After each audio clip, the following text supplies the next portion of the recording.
It is Monday, November 10th, 2025. In the building, the Level Up College Football Podcast. Your boy Big G, sitting back with my co-host Sarah C and B Dirt. Sarah C, don't forget to take that mute off because I'm gonna hit you with the big fine. So call it out right off the bat. Great to see you guys. Great to be in the building. The Level Up College Football Podcast exclusively on YouTube every Monday, 6 o'clock p.m. Eastern Standard Time, sitting around talking about college football, man. Great to see you guys here. And ladies and gentlemen, it is week 12 in college football. It's snow outside. Ohio got hit with a whole bunch of snow, but it's cold and toasty. But I got my winter clothes on, ready to roll, and ready to get down with my co-hosts, B Dirt and Sarah C. Sarah C, what's cracking lacking with you? What's going on, girl? Oh, nothing much. I'm still in my work clothes because I was running a little late today. But now I'm thinking, I'm wearing blue, and game day and the big game this week is in Pitt. So there we go. I'll go with that. Yeah, some diabolical hater tried to tell me that ain't the game of the week. We're going to talk about it here a little bit. He laughed talking about it ain't no game of the week. Well, we're going to find out here in a second. B-Dirt, what's cracking lacking with you, bro? Good to see you in the building, man. Man, I went with the Myrtle Beach hoodie, hoping to put some good vibes and get some decent weather back in this Western PA. I'm not ready for the snow yet, Nicole. No, sir. How much snow y'all get, bro? A dusting. A dusting. But just seeing it made me panic. You know what I mean? Shoot, like I said, when I'm in Ohio, we got 3 or 4 inches, and we about to get about another half inch tonight. It's snow in the building. It's the winter. But guess what? We ain't got but a handful of games left in this season. It's time to get it. It's time to get it jumping. It's time to have a great remaining of the season. And I think we're going to see a shakeup across the board. Y'all listen, I'm going to say what's cracking to the live chat. What's going on running through the jungle? My boy Big Pun, Tim Lyons, Afton Girl, what's cracking lacking? Steeler Lee, man. Anybody else jumping out with us, we'll give it a few seconds. We normally get anywhere between 45 and 70 people that watch us live on the show. We appreciate all you guys' support. Make sure you hit the like and subscribe. Like and subscribe. Subscribe to the Know It Alls channel, because every week you can get us live on YouTube, man. And we appreciate all the support that we've always gotten on the Know It Alls podcast channel. And for y'all that's looking for the super chats, they will be back shortly. What it is, the Know It Alls podcast finally settled in, made a business move, and we done did some articles of configuration, and we're officially a company now. So look for some new things going forward. We're possibly going to build a website. We got some other stuff that's going to be coming out. We're going to be able to get memberships, not only for specialized content. You'll see it for 99 cents, $1.99, $4.99, and you're going to see some special emojis moving forward on the Know It Alls podcast channel. And that'll be exclusively for our members only. So you're going to be guaranteed to get your comment up live on the screen once you become a member. But that's coming out slowly but surely. And we appreciate all you guys for the support, because the Know It Alls is doing what they do. And B Dirt, I'd be not right unless I say tonight, on the Running Through the Jungle podcast channel, they can catch the Level Up. They can catch the Level Up show, bro. So we appreciate all you guys rocking with us. Dirt, you had something you want to say, bro? Yeah, this is the first time I put it over there. I know Running Through the Jungle, NFL content, but I wanted to get this over there, give everybody a sneak peek that watches our channel and listens to our channel. That way they can find out where to find you guys. Go over to the Know It Alls and like and subscribe and get some. You guys have great content over there with college football, NFL football, basketball, the whole nine, a little bit of everything over there. Man, we appreciate it, man. All right, so y'all, we got to get to it. This is a college football show, so we got to speak facts and truth going on with college football. To me, it was a shakeup this week in the AP Top 25. You had some teams that lost that wasn't supposed to lose. You had some teams that almost lost that should have lost. And I think come tomorrow, because it's T-minus 24 hours and counting, that the second inaugural college football poll for 2025 will be coming out, right? Do you guys look for a shakeup in the top 10? And do you see that the committee might say, well, this team deserves to be here, this team deserves to be here, based on what happened on Saturday? So, Sarah, I want to start with you. Look at Big Punishment talking about SEC bias is what I'm going to call that, punishment bias. But, Sarah, I'm going to start with you. Do you think there's going to be a shakeup? What do you think is going to happen with the new college football poll that's going to come out tomorrow night around between 7 and 8? Yeah, I think there's going to be a minor shakeup. I don't think there's going to be a big shakeup. I think we're going to see a couple different teams get re-ranked a little bit. I think that BYU is definitely going to drop a decent amount. I think Texas is going to somehow end up in that top 12 this week. And then I think Notre Dame's going to sit around the same area. Oregon, I don't know. That's the one that I'm kind of questioning about whether or not they're still going to stay up there. I know that they stayed pretty high on the AP, but I mean, that was a pretty close win right at the end, but they won the game. And sometimes you need to have that kind of tough win. So I think just the ACC is the one that's the biggest mess right now. I have no idea who the heck the strongest team is in that conference. So I think there'll be one ACC team in there. I still think there will only be 3 Big Ten. I don't know if there will be 2 Big 12 teams in there. But I mean, I know that, with the playoffs versus just the regular rankings, the group of 5 team isn't probably going to be in that top. So I think just the ACC and possibly the Big 12 might put a little shake up. And then the top 3 might kind of switch a little bit. Yeah. I'm feeling that. B-Dirt, I think there's a lack of respect that's going along for a certain conference and too much respect for another conference. Gavin Anthony said Texas should be like 15 and Oklahoma like 18. However, I think come tomorrow that Texas is going to be in the top 10. Whether or not they're in the 12 for the college football poll, I don't know. But I think tomorrow Texas is going to be in the top 10. So do you look for a shakeup concerning how the rankings are going to lay out to get us prepared for these last 2-3 weeks of college football season, bro? Man, I got to be honest with you. I haven't even really got into dissecting it too much because all these teams play each other pretty much, especially the SEC teams. Like they're starting to, we'll get into the game previews, but we got one of the matchups this week. I feel like it'll all kind of pan out. I agree with Sarah, though. The ACC doesn't deserve to have more than one team in, period. They're just not quite get right. Now, I also think there's quite a big separation. If you want to say a top 4, kind of a Mount Rushmore, I'll give you 4. I don't even know if it's I feel like I'm even giving a little credit to Indiana. I think they're good, but I don't think they had a great schedule. I think Oregon is overhyped. I don't think they have the playmakers that they've had in the past. But I think the cream of the crop right now is Ohio State, Texas A&M, and those 2 teams I think have separated themselves. And then in that next grouping, I go Indiana, Alabama. So those are the 4 teams I really think are going to be making noise when the playoffs get here. B-Dirt, I can see that, man, because I can see why people think that Oregon is overrated. I can also see why people might think that Georgia is overrated. I could definitely see that. But then when you start – go ahead. I'm sorry. You start looking at athletes, right? Georgia got a lot of great athletes. The difference between Georgia and Alabama to me is quarterback play. Simpson's a better quarterback, and I think that gives him the nod. Yeah. I mean, I get that too. And I think that Simpson might have worked his way into the top 32 picks of this year's coming NFL draft. But B-Dirt, I saw him on against LSU on Saturday. And I was like, this is a first-round NFL draft pick? No way. No way. If you it reminded, he missed a couple shots, deep shots that were pretty bad. I thought he played well enough to win.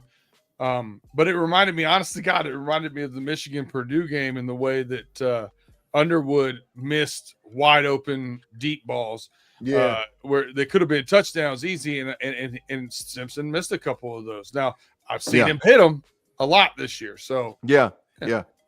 Hey, Afton, great question. Just saw the Giants fire D-Ball. Does that mean he gets one of those college jobs? I doubt it. I think that D-Ball is going to end up as an offensive coordinator somewhere in the NFL. But it wouldn't shock me if he ended up in like Vodtech or Penn State. That wouldn't shock me at all because he's got the makings of a college coach. So that wouldn't shock me at all. What are y'all thoughts about concerning that he ends up in college versus in the NFL? Sarah, I'll start with you. I mean, I said it a couple weeks ago. I think we're definitely going to see some form of an NFL coach in college. I don't know if Daboll's really ready for that, if he wants to make that big change right now. He is a really great offensive coordinator. There's definitely going to be some openings in the NFL. If he gets the right team and the right quarterback, he might take that. I mean, I wouldn't be surprised if some of these colleges are offering it, or at least want to interview him. But I don't see him making that step down just yet if he can get a really good offensive coordinating job in the NFL. Facts. B-Dirt, how about you, bro? What you thinking, man? Is he college or is he pro? And what type of coach is he? To me, I think the best thing he's done in his career has been offensive coordinator, right? What the development that he had in Buffalo was with Josh Allen was great. So I think that's probably where he belongs and where he does best. And I would be willing to say, hey, Brian, do you like Southern Ohio? Yeah. You know what I mean? Because I feel like we might have a regime change coming in Cincinnati. Would you like to work with Joe Burrow? Yeah. I mean, that's why I'm thinking. I think he's got NFL written all over him, B-Dirt. But I believe that if the right money and right scenario happens in the collegiate ranks, you might see this guy say, "Hey, man, for $45 or $50 million, adios muchachos, NFL. Here I come, college." So I can see it happening, man. I can see that happening. He did a lot of development, like we said, with Josh Allen, where he changed some of his mechanics and how he reads the thing. So it's not that he wouldn't be a decent fit for a college program like that. Yeah, facts. Absolutely. All right. Got a secondary question, right? Secondary question is this. What team can make the biggest jump in the next 3 weeks? Out of all the top 25 teams, what team can make the biggest jump and put themselves literally in the middle of the college football conversation for the playoff? Right? Because I think there's some teams that's got a lot of road in front of them. And if they win a game here, win a game there, they could be talking about they're going to be in the college football playoff. And I just want to get you guys' thoughts about what team do you honestly feel over the next 3 weeks, because that's all we got left in the regular season, can make the biggest jump to put themselves in position to make the college football playoff. Sarah, I'm going to start with you. Which team you thinking? Oh, man, that's a tough one. I'm really looking at this right now. I mean, I think that there's going to be some big jumps just in that top 12. Like if Texas can pull off a really good win against Georgia, I see them really bouncing up there and maybe getting a home game out of this. But I'm really Pitt, if they were to somehow pull off an upset, that could definitely be something that could jump up this week. I would say Big 12, ACC, I just don't see either of those teams. And maybe the only other team there's 2 Big 10 teams that possibly could pull off some big jumps. I just don't know. I have to look and see what their schedules are. I don't think they have that strong of a schedule other than Michigan playing Ohio State. And I think USC is pretty much had their hardest. Well, they have Iowa this weekend, and then Oregon, but I don't really know how much that's really going to count towards. So those would be the only teams that I could really think of. But I think Texas is the most interesting one right now to see really where the heck they end up, especially if they end up winning out at the rest of this the next 3 weeks. Facts, Sarah. I'm buying it. B-Dirt, who do you think can make the biggest jump, man, over the next 3 weeks? I mean, Texas winning out, they got a tough schedule. They've had way too close to games and overtime with Mississippi State, and like I winning out, I don't know. To me, it's a game like a team that doesn't really have major games left on its schedule, but just by winning and watching the rest of the SEC take each other out, I think Vandy's on the outside looking in and could sneak in there with 2 losses still. They played Tennessee last game of the year, and that's going to be, I think they should be able to handle Kentucky if they win that game against Tennessee. I think they sneak in. Yeah, big pun, man. That's facts. Pitt has the strictest schedule to launch themselves into the playoffs. I ain't mad at that for sure. SMU Talk to me Saturday night. Yeah, after the game's over with. SMU, I don't know. Okay, we'll talk about Akron in a minute. Pitt's remaining schedule is stout. That's facts. Texas Tech, I think Texas Tech's done played their way into the process. I think with that big win against BYU. But listen, people say I'm a homer. I don't care if they say I'm a homer or not. I'm going to spit some facts to you. You know who can do it? Michigan. I don't care what nobody say. Michigan will have one loss in the Big Ten if they win out. Overall, 2 losses, and probably with a win against Ohio State, will play Indiana in the Big Ten championship game. Michigan can mess around and jump in the playoff with a win, with winning out with the rest of the schedule. B-Dirt, they call me a hater, but I'm going to kick facts. It's the truth of the matter. Michigan wins out with a win against Ohio State, 1 loss in the Big Ten Conference, plays Indiana in Indianapolis, Indiana. Michigan can make the college football playoff, Dirt. Your thoughts, bro? I thought this year, after I saw Sand play, I thought this is probably going to be the year Ohio State gets back in the W column against Michigan. Now that I'm looking at our defense and our injury report, offensive line out, linebackers are dissipated. Then Hines had foot surgery. Justice Haynes, had foot surgery. I don't know. Lot to overcome for sure. But winning out could be, bro. I mean, anything. Listen, this is college football. It's just anything can happen. I think it's an uphill battle to win out. Yeah, Sarah, throw the records out the book, right? I mean, it don't matter. That's all that matters on Rivalry Saturday. And it could be it's the end of the year. It could be weird weather. It could be there's a lot of oddities. I think Michigan would rather plow the field up, put natural grass back in, and root for rain and snow. Facts.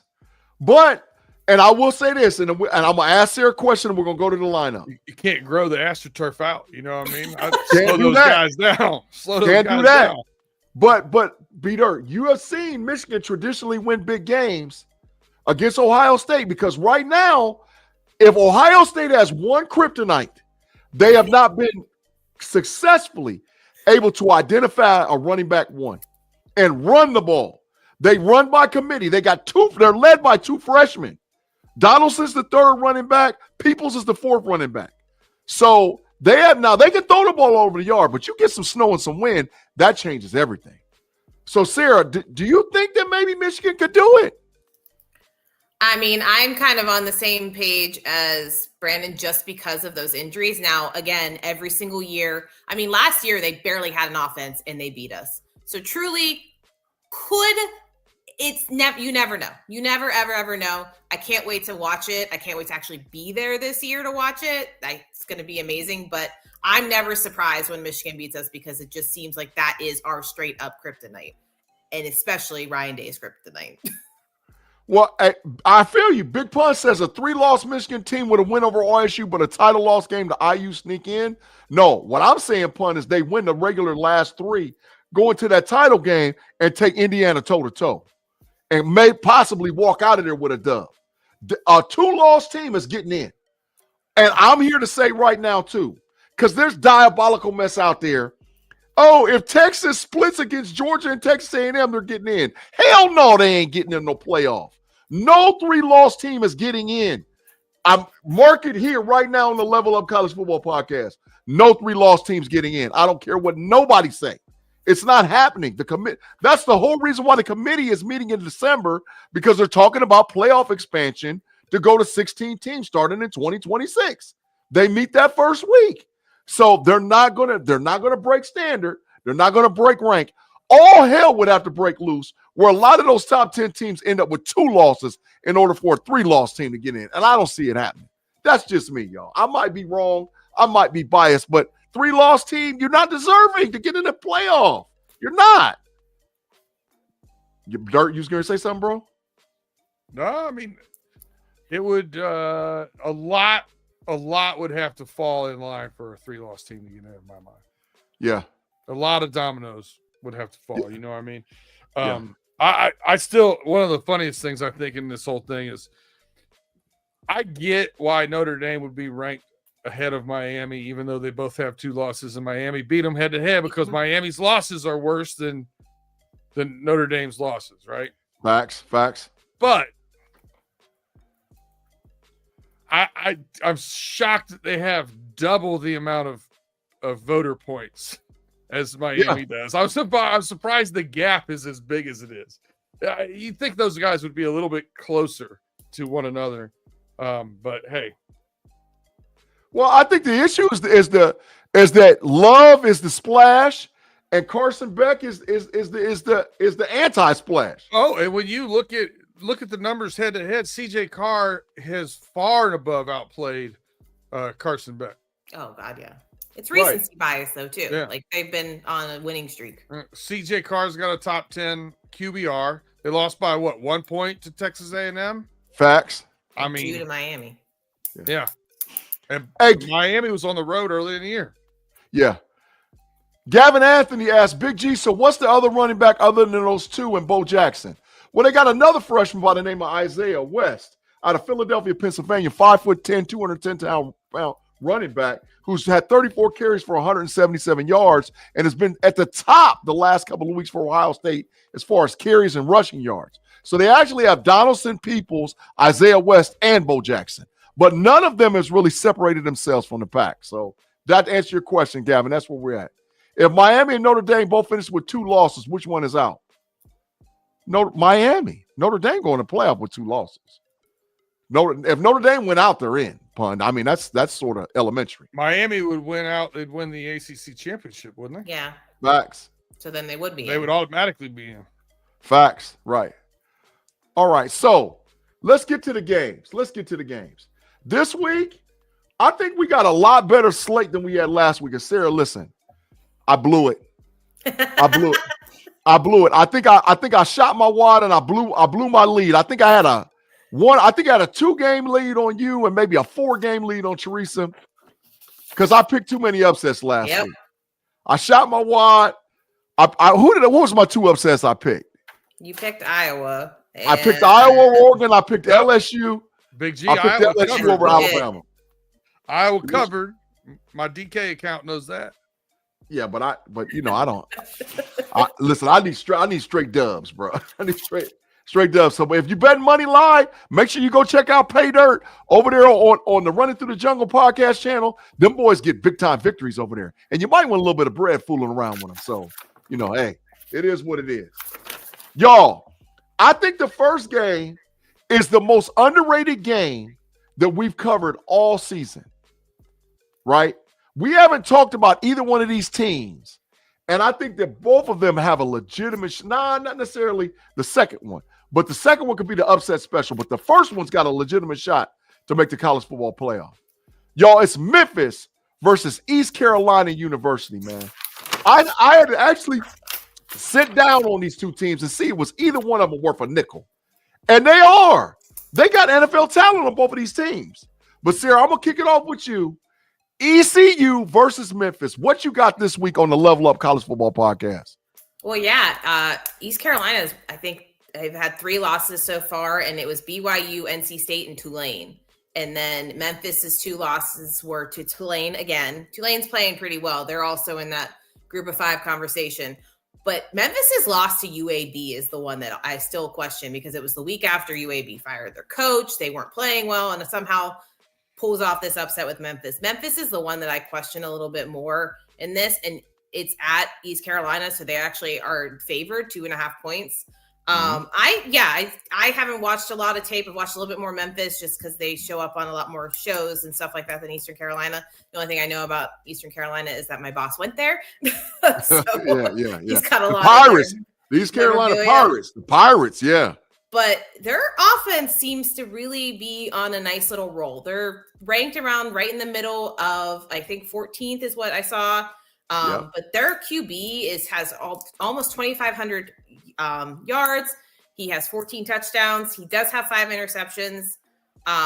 They do have a really nice red zone defense. I think it's going to be an interesting game, and I think it's really going to say who's going to end up coming out of this group of 5 because right now there's so many questions. They're only teams that I can really see that are part of this conversation that look like they're going to probably make it is maybe James Madison and maybe Tulane. But other than that, like, it's such a mess. Everyone has only one loss in the American that's in that conversation. So this is kind of going to, I think, really stem things up together. I like Memphis. They really do play a nice game, but I'm really intrigued to see if Eastern Carolina can kind of pull this off. And it'll just be more entertaining than anything. These are two teams that are just, playing to win a really good game than to play to be at the top of a ranking, because they're not that big of teams. Facts. And sometimes, and this is what makes college football great. What makes college football great is there's not a power. This is not necessarily power four programs, but it's actually must-watch TV because of what Sarah just said. One of these teams might mess around and make the college football playoff. So this is what makes college football, to me, greater than anything else, because you don't pay attention to necessarily the headline game, but you might see one of these guys when the 12-team playoff is handled. B-Dirt, man, your thoughts on Eastern Carolina versus Memphis, bro? I'm telling you, if you see one of these two teams in the 12-team playoff, get the belt ready. ain't neither one of these teams ready for that smoke. Oh, no. You got to play one of the top 5 teams in the country. They're going to BTA. Yeah. For sure. I agree, bro. I'll take ECU in this one. I just feel like watching Memphis, like Sarah said, they've popped up here and there. I've watched a little bit of their game. They seem to be what I would say is a little sloppy. Yeah. They turnovers, penalty, pre-snap penalty stuff. It just seems a little undisciplined to me. I'll take East Carolina. Yeah. I mean, I want to say East Carolina bad just because East Carolina has always been part of the upset special. Yeah. I mean, if you go back through their history from a historical standpoint, they put off some big-time upsets. I mean, I'm talking about literally wrecking the party for certain schools. But Memphis is on the cusp of doing something they've never been able to do before. And that's be the representation for the 12th seed for the college football playoffs. So the pressure's on Memphis. But East Carolina 6-3. Sarah ripped off their losses. Man, listen, they could upset special it again. Now, Sarah, me and you don't do our picks till Saturday, get your game day on. But Dirt saying, who you saying one more time, Dirt? ECU. You saying East Carolina? ECU? ECU. Listen, either way, I just want to make sure that you're the one that watches this for us. I don't want to be part of it. Hey, if it's on ESPN, I probably won't be able to. I got no interest. Yeah, YouTube TV trying to give people money back and all, but that's another show. Sarah, you gotta talk to me. I got a guy. Okay. I got a guy. Yeah, but normally if it's the YouTube TV, I do the split screen. You know how it goes. But that's a whole nother conversation. All right. So to me, the diabolical game of the week. The diabolical game, right? Everybody and their mama is hotty-toddy. The powder blue, Oxford, Mississippi, the hottest team in the country, talking yak about Lane Kiffin. He's ready. He's finally got a team. He's ready to roll. And now here comes the Florida Gators, who, in my opinion, might be the best team with no coach and players. They have lost some games they absolutely should have not lost, right? And some of that's because lack of coach. That's why their coach got fired. But can Florida pull an upset this week to pop Ole Miss and ruin their playoff chances? Because, Lane Kiffin do what he do. So your thoughts this week with Florida and Ole Miss. Lane Kiffin gives egg like the Egg Bowl, B-Dirt. He gives an egg. Come on. He does. Speaking of an egg, Florida walked into Lexington, Kentucky, rolled over on their back and said, "Pet my belly, pet my belly." It's 38-7. They got their ass whooped. Facts. That's facts. Florida. That's facts. Listen, the guys at Florida are sharpening their pencils, getting those resumes ready. Like, hey, what's the NIL deal if I transfer to your school? They ain't worried about beating Ole Miss. They're going to be talking to Lane Kiffin and say, hey, where are you going next year? Maybe we come play for you. That's what they're going to be doing. Yeah. Yeah. I listen. I feel it. But so I tried to call it last week, and I said it was upset Saturday. But we haven't had that yet. There's always an upset Saturday in college football. It happens every freaking year. So, Sarah, could this be part of the upset Saturday? And Lane Kiffin is like, man, I blew it again. Sarah. I don't know if it's an upset special. I think that Florida knows how to play their bigger opponents a little bit closer to the vest than someone like Kentucky. They're 2 weeks out of not having Napier, but they benched Lagway last week. Like, I just don't see that whole team gelling, and Ole Miss is just on a straight up high. They have a lot of talent. Trinidad's playing great. I love their running back, though. I think Lacey is really pulling off and winning these games for them no matter what. I mean, he's almost at 1,000 yards this season. So runs hard. Yes, extremely, extremely hard. I mean, their offense is just going to be putting up way too many points, I think, or at least getting time of possession and just running the ball down Florida's throat. I think Florida's a lost cause right now this season. It's sad. I really, I was high on them too at the beginning of the season with all the other teams that didn't do anything. But I just think that they're kind of on their way out. And Peter's right. They're going to be a lot of them being ready to like, okay, what school wants me now? Because they don't even know who their coach is going to be. And unless they get a big name, they're all leaving. Yeah, DJ Langway, I think, is the top of that list. So we'll see. And like you said, unless they get a big-time coach. Tim Lyons, I feel your hate. Let the hate in your heart out, because Tim Lyons got a big-time issue with Lane Kiffin, man. Hey, so I feel it, bro. Go ahead, Dirt. Let me ask you this question. For next year, Big G, you think Lagway would look good at Indiana? Yeah. Coach Signetti seems to be getting the most out of his QBs. I'm just saying. Yeah. I can see DJ Langway at the U. I can see DJ Langway at Indiana. I can see DJ Langway at Oregon next season. I can see it because he's gonna go where the bread's at. He's gonna try to put himself in position to get into the first round of the NFL draft. And there's going to be coaches out there that think, hey, he was the number one recruited quarterback. I can fix him. They didn't know what they were doing. Yeah, that's facts. I love college football coaching egos. Yeah. But it works sometimes, Dirt. It does. No, I mean, the portal has shown that college football quarterbacks can transfer from one location to another, fix themselves, and get in the first round of the draft. Hell, Jackson Dart is a primary example. Jackson Dart was big trash. Jackson Dart transferred to Ole Miss. Next thing you know, NFL first-round draft pick, the darling of the NFL as far as the rookie quarterbacks are concerned. Yeah, Cam Ward. Cam Ward did the same thing. I like that comment. She says Sellers would be a better fit at the U than Langway. Might be something there. I ain't mad. Sellers does need to go back to college, but I don't think he will. Paul said he could see Nico at the U. Nah, he California kid, bro. He said stand put. Nico should have went to USC, but that's just me. That's just my thinking. All right, now, y'all, this is where the slate starts and the games get for real, right? The last three games we're going to talk about, I think, are elimination games, all three of them. The loser of the game is out of the college football playoff in the last three games. Ain't no ifs, ands, buts about it.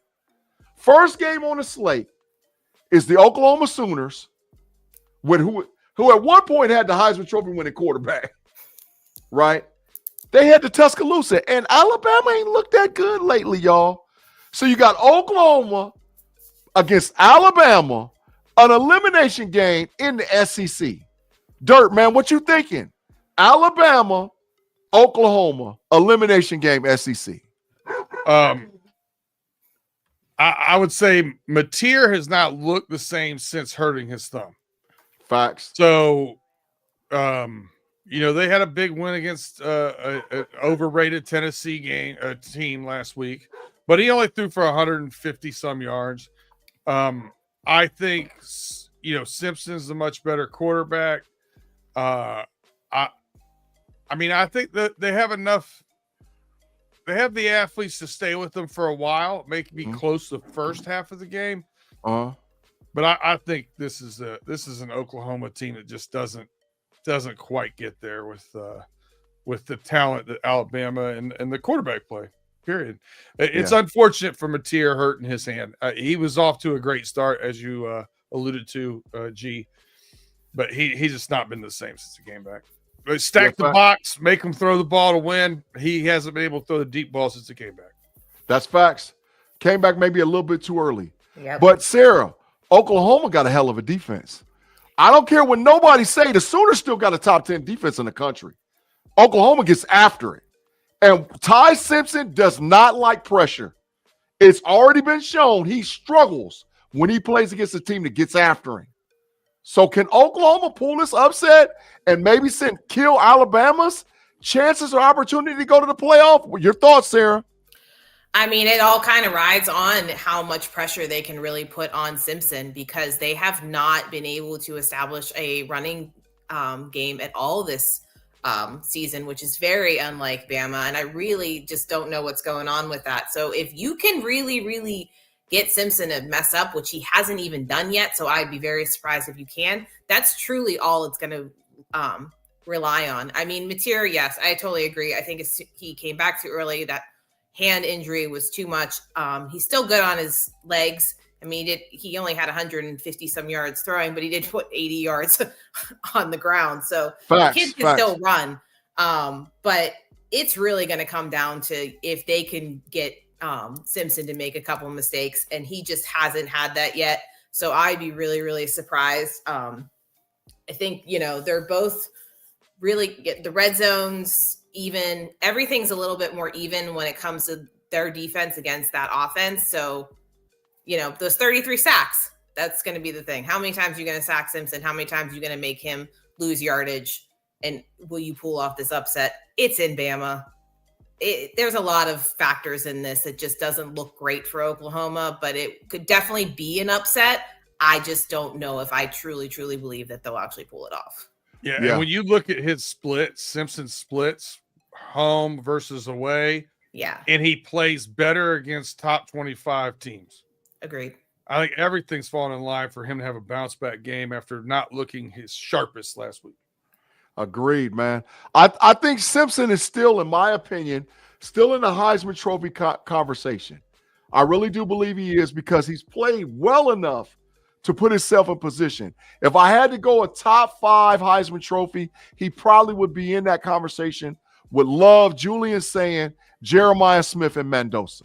If I had to go top 5, I think that would be my top 5. Now, you can pick the order, but Julian Sayin, Jeremiah Smith, Love, the running back of Notre Dame, Mendoza, the quarterback in Indiana, and Simpson will be my top 5 for the Heisman. So he's putting himself in position that if he wins out, he's definitely going to get an invite to New York City. And he hasn't had a Heisman moment yet. So maybe the Oklahoma game, they come in with this daunted defense, and he cuts them up, because he's got the skill spots on the outside. Let's don't get it twisted. Alabama has big-time wide receivers out there.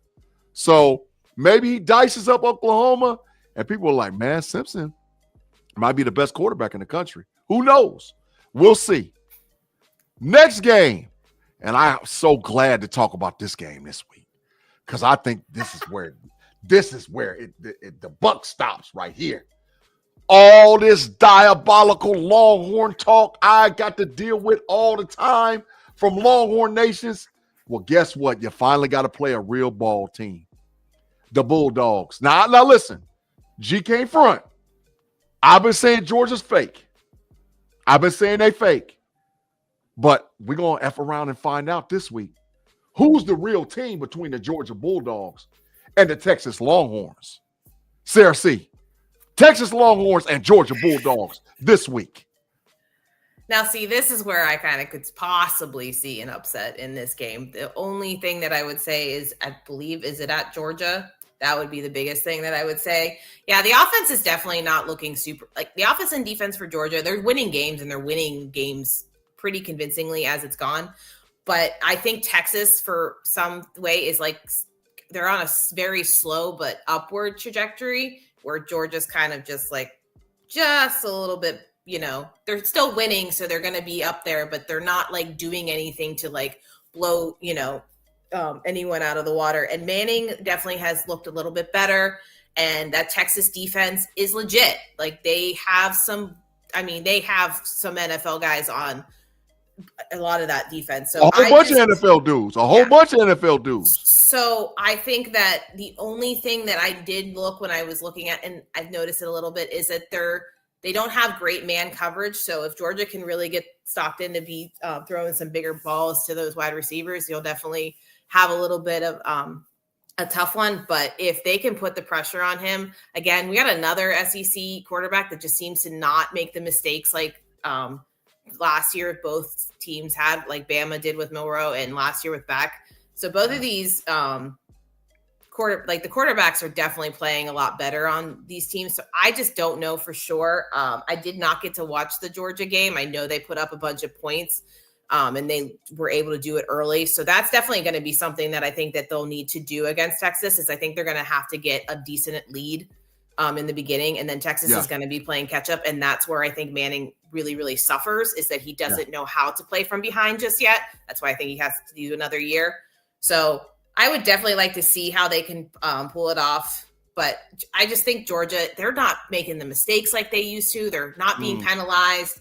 They haven't allowed 100 yards of rushing. Like, there's just a lot of things that they are doing that no one's talking about because they're not the flashy Georgia and they don't have the big names like they normally do every other year.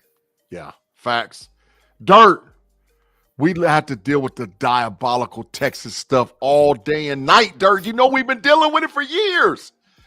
But can they pull it off? Because, listen, as much as I can't stand them, they got hella defense. Texas got hella defense. Hella defense, Dirt. I will say this. A message to the pro scouts that are going to be going to this game. You don't have to look more than 6 yards away from the line of scrimmage. Outside of that, there ain't a whole lot to see in this game. I think the trenches, the linebackers, you're going to see good play there. Outside of that, it's kind of ho-hum to me. I think you could spend your energy somewhere else a little bit better. But, yeah, neither one of these quarterbacks I feel have played to where we thought they would play. So I give the advantage here to the fact that you're between the hedges at a night game. I think that's it. And I would also say that I would probably give a coaching nod to Kirby Smart over Sark. And I don't think it helps you hear little Sark sprinklings about the NFL out there. I don't think that helps. I don't think it helps when he's trying to get his team to follow his lead and bounce back here. Just throw that out there. So, George, you taking Georgia to beat Texas? In a close one, yes. I like to keep it close. Yeah. Sarah, like I said, we don't normally do our picks on this week. Make sure you check out the podcast on Saturday. Get your game day on. But I'm going to give you a little nod or a little hint. Of course, naturally in football, whatever quarterback plays better wins. But I think this game has got written all over it which quarterback makes the big mistake. Because I think Stockton can make a big mistake, and I think Arch can make a big mistake. And whatever quarterback ducks the big mistake, team's probably going to win. I really do believe that because they're close. And Texas is filled up. When I mean defensively, filled up with NFL talent, you better believe they got it. So, and they can cause Stockton a lot of problems, man. A lot of problems. Well, here's the other thing. Stockton likes to put his head down and try to run people over. If he does that to the front seven of Texas, we're going to find out who the backup is. Well, that's what we saw in the SEC championship game. Remember, Carson Beck got knocked out of the game. They brought Stockton in, and Stockton thought he was going to run up the middle against Texas, and that boy was in next year. That boy was in the 2026 season. I mean, the 2025 season last year in 2024. He was in this season right now, man. He got popped. So Dirt, you're right. It's big facts. It's big old facts, man. You know, but I'm just telling you, and this could be where Manning turns the corner. Because Sarah, you're right. Georgia sort of leveled out. Texas has been going like this. I mean, this slowly but surely. Game of the week, G. It could be. But I got another one that's the game of the week because ain't nobody giving them no credit. Ain't nobody giving the last game of the slate no credit. But I'm telling you, it's going to be a good one. It's going to be a good one, man. So, last game of the week. You know, my two co-hosts, they over in the city that we going to talk about. They got a hell of a freshman quarterback, man. Let me tell y'all something. Pittsburgh has got a real deal freshman quarterback that can play football. And here come the Irish. Now, the Irish beat the living hell out of Navy. Yeah. They absolutely destroyed them, Sarah. I'm so sorry. I knew it was coming. I just was hoping to keep it close. I'm so sorry. You know, and you know, just for that, I got to make sure I give them the BTA moment of the week. Boy, your mama told me you was disrespecting her, okay? So pick one. Either way it go, this ends with you getting a whooping. Yeah. Mr. Love had his Heisman Trophy moment. I told these guys backstage that his big time Heisman Trophy moment was that run that he had where everybody and their mom thought he was down, and he got up and ran like 65 yards up the sideline. Big time run. Love's the real deal. But here, Pitt can ruin it. And matter of fact, let me tell y'all something. Pitt can still play in the ACC championship game. They got a lot on the line, man. And I think they're the sneakily good team that a lot of people ain't talking about. So the game of the week this week for the Level Up College Football Podcast is Pitt versus Notre Dame. Dirt, what you got Pitt versus Notre Dame, bro? Man, it's been a good story. Pitt started off a little bit struggling. They got beat by West Virginia in the backyard brawl, and then they started the freshman quarterback and have turned it around. He has been playing very well. I will give you that. The one thing where I think Pitt's been very susceptible is in their pass defense, and I expect this to be a CJ Carr game. Here's the 10th ranked QBR in the nation this year. Started off with the handcuffs on him the first couple of weeks, and now they've kind of released him to throw the ball around the yard a little bit more. This is not going to be one of those games where Pitt throws for 400 yards. Notre Dame just won't allow that to happen. I mean, with the background for Freeman being a defensive back, I feel like he'll have that under wraps. I think Notre Dame wins this one. I'm not going to say it's 52-13 like my colleague here from Running Through the Jungle, but I will say that I think Notre Dame wins fairly handily. Tim Lyons, let me tell you something. If Notre Dame beats Pitt 52-13, I'll move out the way and let you host the show next week. I'll sit right next to you, and I'll let you host the show. It ain't going to be that much of a selacking. Now, do I think Notre Dame might win? Well, you got to check out the show. But 52-13, stop that. That's diabolical. Sarah, your thoughts this week with the preview game of the week, Notre Dame versus Pitt. Yeah, I mean, it's going to be a really good test for this true freshman quarterback. This is really going to be the biggest game that he's ever played in. It's being played at home. It'll probably be the first time he'll ever see Acrisure actually full, because there will be actual fans, especially because as many Pitt fans you think we might have, we have a ton of Irish fans in Pittsburgh. It's a huge fan base here, just because, we have a lot of Irish that actually live here. I think that it's going to be entertaining. I think that they can probably put up some points. I agree with Peter, though. I just don't see them putting up as many points as they would like to. They have been. And Notre Dame is they're playing well on all cylinders on that offense. And they're just playing really, really well. They are a legit team. Now we see why they are being ranked in losing 3 points in their 2 losses. I mean, it's definitely, they've never been as bad as I think that we all thought, because they had the 2 losses. I mean, the Miami loss definitely doesn't look super, super great as it did in the beginning, but I still think that it's still, it was so close. But yeah, this Carr kid is looking great. He has 2 really great running backs. The only thing that I saw with Pitt's defense is they do have a really good rushing defense. So if they can actually stop those guys, it's going to rely a lot on Carr. But that kid has just a ton of confidence in him. And they've really, really let him show how good he can be. He doesn't make a lot of mistakes. I think that it's quite interesting to see this kid play this year. I didn't know what he was going to look like, because they didn't really show it at the beginning. And they're really, really showing that he knows what he's doing, and he can really take over a game. So I think it's going to be, like I said, I think it's going to be entertaining. I don't know if it's going to be 10.5 points. I don't want it to be. If I was about 20 years younger, I'd probably actually try to go, but I don't want to deal with any of that anymore. Yeah. That's too much craziness for me anymore. But I think it's a good story. I think it's going to be really great. If Pitt can win their next 2 games after this, that'll mean something, and they could end up being in the conversation because the ACC is such a whirlwind right now. You don't know who's up and down anymore other than possibly Georgia Tech. So, I wish like I said, I'm wearing the blue. It's great, but I just don't know if I could actually see Notre Dame pulling this off.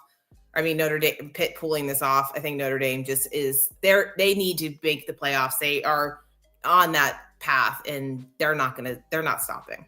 That I understand it. Now, Big Pun brings up a good point. Marcel lit Notre Dame up through the air. Marcus Freeman was clueless on how to stop it. Now, B-Dirt, I'm gonna mess up the quarterback's name. I tear names up, so I don't want to say the kid's last name. Maybe you can help me with the pronunciation. Heinschel, I think is Heinschel. It's Heinschel? Yeah. The kid can throw the ball over the freaking yard. He's got 1,547 yards passing, and he didn't start the first 2 freaking games. The kid can throw the ball all over the yard. And they got some receivers. So that's all. Sarah, I might be wrong. But I think that they're going to give Notre Dame a game, man. They're going to give them a game. The line on this game is 11.5. It's a little bit too big. Yeah, it's a little bit too big for me to like Notre Dame, but I like the over though. 54. Yeah, I can say hell yeah. It'll be a fun game to watch. There's going to be points scored. Period. Yeah, easily, and it's Pitt, and y'all know how Pitt get down in Pitt. Strange things happen over there in Acrisure Stadium for the Pitt. Not for the Steelers, but for them damn Panthers. Strange things happen over there for sure in Acrisure. There's supposed to be a ton of alumni, so maybe they'll bring them some really good luck because they're saying every Pitt alumni that's gone to the NFL is showing up to this thing. So it'll be interesting. Ooh, big time game for them. I know for work, I bought four tickets for some Notre Dame fans, so I'm doing my part to get to in there. Oh yeah. That stadium's going to be rocking. That stadium's going to be rocking, man. It'll be 50-50 for sure, if not 60-40 Notre Dame. Oh, yeah. Yeah. 100%. Yeah. Big time game in Acrisure Stadium between the Pittsburgh Panthers and the Notre Dame Fighting Irish. All right, y'all, we've reached the end of the show. I'm going to ask the final thoughts. I'm going to start out with my boy B-Dirt. Final thoughts, B-Dirt, and where can people find you at? On YouTube or wherever else you're out there doing in the podcast land, bro. Yeah, YouTube, wherever you get your podcast. We got the Running Through the Jungle crew doing some Bengals stuff. We've got Pay Dirt, and we got the homies every Friday night. Pay Dirt on Wednesday normally, sometimes Thursday. You never know. It'll be before that Thursday night game, though, because we like to bet that one. Yeah. But, yeah, things are going – we're doing pretty good. It seems that, we're above 500 for Pay Dirt for the year, but our locks, our heavy bets, our big favorites, have been really nice. Good stuff. Love it. Oh yeah, Loving big pun, by the way. Good shout out to this should be messy turf. At Pittsburgh. Yep, that's a staple of Acrisure. They could change the name, but they can't get the turf right. Yeah, it ain't been right since Three Rivers, and hell, that was as hard as a brick. Concrete. It was painted green concrete. Facts, total facts. Sarah, my co-host, give your parting shots, and do you got a sneaky game this week? Or what you thinking that could, man, you need to pay attention to this game. This game might be sneaky. It's the 2 teams that I kind of talked about earlier. I think that the Iowa USC game is going to be entertaining. I don't know what the weather's going to be like, but if Iowa can play like they did against Oregon's offense, it'll be quite interesting against USC. I think that's going to be the sneaky game. They're tough. They've been playing really, really tough. They just don't have the offense right now, which is just the one thing that they just can't seem to gather together to get them in the real conversation. I'm excited for Pittsburgh to get highlighted this weekend. I think that's great. I wish I was a lot of years younger and I would be a part of it. I used to do Pitt tailgates just to go to the tailgates. I was from Duquesne. So, but I never went to the games. They weren't super, they were popular, but they weren't great. So I'm just excited for it. I'm excited for this weekend. I think there's definitely a couple good games, and I'm definitely going to be hitting up B-Dirt on that connection, because a lot of these games will not be on my television unless they decide to sign a deal. God. The diabolical YouTube TV has struck again. So they haven't reached the deal. Sarah, I tried to tell a certain somebody. I know. Ahmad, I told you that they wouldn't have a deal reached, and we're going now into week 2. There ain't no deal that's going to be reached no time soon. This is the Sarah. We talked about it off stage, and maybe that's going to be some of the content they'll get moving forward about how this TV deal works between YouTube TV and ESPN and the SEC and all whatever else. So, that might be something you see moving forward with some of our pre-recorded content, bro. Gee, I got a question. I got a question for you about one game. Big Pun, this is the moment of the show where you could step out, because I know you don't like the Big Ten, but we're going to talk about it. And I got a question. Who do you like in the Something's Got to Give Bowl? Both these teams can't lose this week. Penn State goes to Michigan State in East Lansing. Who do you think's going to win that game? Because nobody wants to.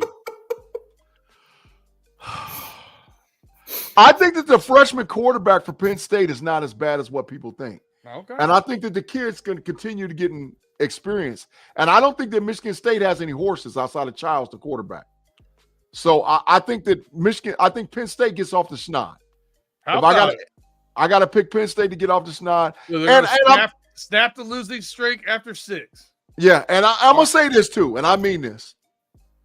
To me, LSU, Florida, Penn State, I think people say LSU's the best job, but the money that they're going to put behind the new coach at Penn State, look out, because they're going to make a big-time hire. And look out. Penn State's not right till they get it right. And that meant getting rid of James Franklin, who just couldn't beat Michigan and couldn't beat Ohio State. They're tired of it. They can't deal with it anymore. Yeah, the only downside really to that Penn State job is getting there and getting out. There's no good way to travel into Penn State. Yeah. It's just not. Yeah, Happy Valley is out in the middle of no freaking where. Yeah. It's out in the middle of nowhere. You got to go cow tipping to have some fun. Facts. But with that whiteout still, I'm telling you, watch what I say. Within 2 years, Penn State's going to be all the way back. All the way back, because they're going to drop so many millions of dollars to make sure that program stays flagship. Mm-hmm. So you might kick them while they're down, but when they get up, it's going to be trouble. Oh yeah, they're ready for hockey season this year. They got the number 1 guy there, so they're still looking good in some ways. Absolutely, Sarah. Wrestling. Yeah. Wrestling, whatever them sidebar sports are, you know I go. All right, ladies and gentlemen, thank you again for rocking with us. Make sure you like and subscribe. Like and subscribe to the podcast. If you have not already, we appreciate it, y'all. We are still growing as a channel. We're picking up subscribers left and right. Our super chats will be back sometime this week once we finalize what we need to finalize. And we're going to, like I said, moving forward, look for some of the custom content that we're going to have, including possibly getting a web page started. We're working on it right now. And here in a hot second, you're going to be able to catch us live on Facebook too. So we'll be live on Facebook and live on YouTube moving forward. We're already live on X. So now we'll have all these different streams going where you can catch the show live every week, man. We appreciate all you guys rocking with us. As for your boy, Big G, my co-hosts, B-Dirt and Sarah C, and Teresa B, make sure you guys check us out on the Get Your Game Day On show that'll be on Saturday. It's a pre-record, but G's in the comments. Sarah might mess around and be in the comments talking yet. We had a lot of interaction this last Saturday for people that was in this, because they literally thought the show was live, but it was a great show, and that's where me and Sarah and Teresa's going to give all of our picks for the week. Thank you guys again for rocking with us. We appreciate all y'all, and we'll see you Saturday when you get your game day on the Level Up College Football Podcast. Peace.